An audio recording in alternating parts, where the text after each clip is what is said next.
আপনি হয়তো মনে মনে ভাবছেন, আমি অনেক গুনাহ করেছি। আল্লাহ আমাকে ক্ষমা করবেন না। আমি আর কখনো ভালো হতে পারবো না। সত্যটা হলো এই, আল্লাহ রাব্বুল আলামিন নিজে কোরআনুল কারিমে বলেছেন, হে আমার বান্দাগণ, যারা নিজেদের উপর জুলুম করেছ, তোমরা আল্লাহর রহমত দেখে নিরাশ হয়ো না।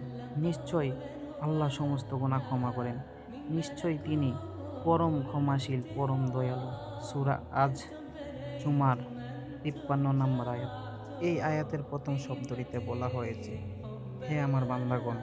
আল্লাহ আপনাকে এখনো তার বান্দা বলেই যাচ্ছেন। যদি আল্লাহ আপনাকে ভুলে যেতেন, তাহলে কি এখন এইভাবে ডাকতেন? আল্লাহর আমাদের কাউকেই কিন্তু প্রয়োজন নেই। তারপরেও তিনি আমাদেরকে নিজের বান্দা বলে ডেকেই যাচ্ছেন। আপনাকে ছেড়ে দিচ্ছেন না তিনি। তিনি চান আপনি ফিরে আসুন। আমরা ভুল করব, গুনাহ হবেই, কারণ আমরা ফেরেশতা নই।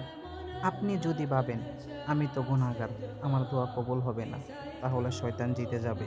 বরং বলুন, আমি যতবারই গুনাহ করি না কেন, আমি ততবারই আমার আল্লাহর কাছে ফিরে যাব, ইনশাআল্লাহু তাআলা। বারবার আল্লাহর কাছে নিজের কাছে বলতে থাকুন, হে আল্লাহ, আমি নিজের উপরে অনেক জুলুম করেছি। আপনি ছাড়া কেউ গুনাহ মাফ করতে পারেন না। তাই আপনি আমাকে আপনার পক্ষ থেকে মাফ করে দিন এবং দয়া করুন। নিশ্চয়ই আপনি ক্ষমাশীল এবং পরম দয়ালু।